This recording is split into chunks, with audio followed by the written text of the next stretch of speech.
Welcome to our channel, Bravo News. Fleeing fame, a Bravo star's shocking escape from the American nightmare. The glamour before the storm. Camila Rivera wasn't just another Bravo star. She was Bravo. Her face lit up 3 seasons of The Real Housewives of Palm Beach, known for her signature catchphrase, "I don't start the drama, but I do pour the champagne," and for her luxury lifestyle that made even Beverly Hills housewives look frugal. Born to Cuban immigrants and married to oil tycoon Alexei Donovan, Camila had it all. 4 homes across the country, a fleet of exotic cars, 3 nannies, a diamond deal with Cartier, and the adoration or envy of millions. But behind the scenes, not everything glittered like her $300,000 engagement ring. After Season 3's explosive finale, where Camila confronted a castmate about cheating rumors involving her husband, social media erupted. What started as hate comments turned into something more sinister, real threats. And they weren't going away. The messages began. At first, Camila laughed them off. She was no stranger to trolls. But then the messages grew specific. "We know your kid's school. See you at drop-off. You'll pay for lying about Adriana. We have something planned. Bravo won't protect you. Neither will the police." At first, Alexei thought it was part of the show's manufactured drama. "People will say anything to feel powerful behind a screen," he insisted. But Camila knew something was off. The messages referenced things no one could know. Her kids' tutors, the private plane she chartered to Turks and Caicos, even her mother's maiden name. Then came the dead squirrel nailed to their Palm Beach mansion's gate, smeared in red lipstick. On its back was written, "Silence isn't an option anymore." That night, Camila slept with a kitchen knife under her pillow. A failed police plea. We get thousands of reports like this. Unless there's a direct threat of violence, we can't intervene. She lost it. They mailed blood to my 5-year-old's daycare. Still, no action. Bravo issued a half-hearted statement condemning online hate. Andy Cohen texted her, "So sorry, C. We're boosting security on set. Just stay strong. Maybe take a break from Insta." She deleted her account that night. But when someone broke into their Malibu vacation home, leaving a trail of footprints across the nursery, Camila knew this wasn't just fandom gone wrong. It was war. Under siege. Security footage from the Malibu house showed a masked man holding a large duffel bag. He stood by their son's crib for nearly 3 minutes, unmoving. Then he left. There was no sign of forced entry. Camila hired a private security team, but even they were scared off. One guard disappeared after a week. His last voicemail, "This isn't just fans. You need to go. Get out." But go where? The threats followed her to Aspen, Miami, even the Hamptons. The FBI launched a preliminary investigation, but didn't prioritize her case. It was her 9-year-old daughter Mila who finally broke down. "Mommy, I'm scared to go outside. Can't we just go somewhere safe?" Camila's heart shattered.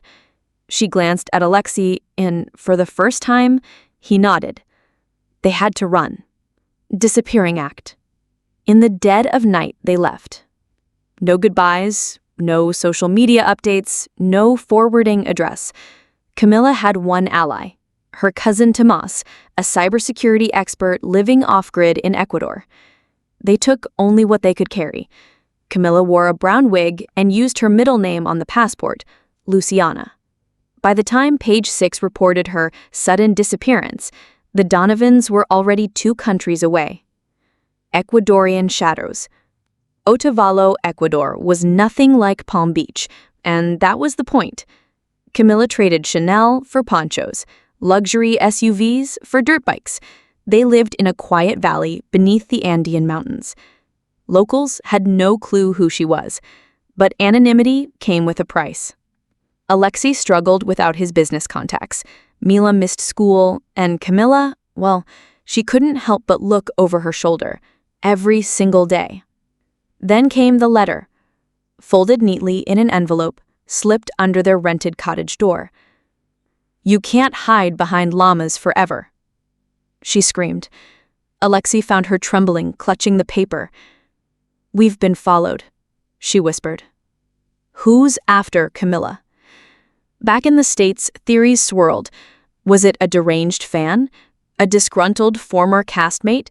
A rogue Bravo producer upset over lost footage from the Cancun trip? Reddit sleuths formed the #FindCamilla thread, while conspiracy TikTok accounts racked up millions of views, suggesting Bravo silenced her to protect ratings. Even Camilla's former frenemy, Adriana DePaul, posted cryptic tweets. Some people can't handle the truth. They run. When the skeletons start crawling, where will she hide next? The FBI reopened her case, quietly, but Camilla had no idea. All she knew was the threats had now crossed international lines. A mother's breaking point. She couldn't sleep. Her hair fell out, her marriage strained, but it was her son Mateo's nightmares that finally snapped her. "Mama, I saw the red man again. He had the bag. He was by my window." Camilla checked the windows. Nothing. But that didn't matter anymore. This wasn't about fame. It wasn't about Bravo. It was about survival. And maybe, just maybe, revenge. The secret exposé. Camilla reached out to someone she'd sworn never to contact again, Janae Rowe, an ex-producer who was fired from Real Housewives of Palm Beach after a fight with Camilla over footage suppression. Camilla begged, "They're still after me. Help me, please." Janae didn't hesitate. Over the next few weeks, they communicated via encrypted messages. Janae revealed that Bravo knew more than they admitted. One fan, obsessed with Camilla since season 1, had been caught trespassing on Bravo sets, forging backstage passes, and even hacking into cast emails. He went by the username ChampagneSlayer88.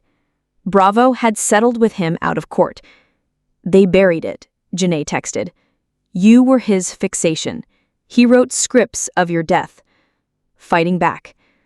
Armed with this new information, Camilla recorded a 45-minute video. In it, she shared everything: her harassment, the Bravo cover-up, her fear, and her flight. "If you're watching this, it's because I've had enough of hiding. I won't be silent anymore. Fame should not cost your family's safety." She uploaded it on an anonymous YouTube account. Within hours, it had 12 million views. #JusticeForCamilla trended globally. The FBI confirmed a suspect had been identified: Douglas Reese, a 34-year-old from Florida with ties to the Bravo fan community and a criminal record of cyberstalking. After the storm. Months passed. The Donovans stayed in Ecuador, though now with police protection and U.S. liaison officers checking in. Camilla received apologies from Andy Cohen, multiple Bravo execs, and even Adriana. But her Bravo days were over. Instead, Camilla launched a new project, Silent Stars, a nonprofit for reality TV victims of stalking and digital harassment. She gave interviews, carefully. She testified before Congress. She became the unlikely face of a movement. And then one day, she and Alexei sat on a hillside with their kids, watching the sunset. "I miss the girl I used to be," she whispered. Alexei smiled. "But I love the warrior you've become." He was arrested 2 days later. Camilla 2.0. 2 years later, Netflix released a dramatized series about her life called Fame Fugitive. Camilla served as executive producer. She was offered a Bravo comeback. She declined. "I'd rather raise my kids in peace than raise a glass for ratings." And though the threat was gone, she still jumped at loud noises. Because once you've seen the monster behind the camera, you never really go back to the spotlight. You learn to live in the shadows and find your light there instead. Thanks for watching the video. Please subscribe to our channel for regular updates.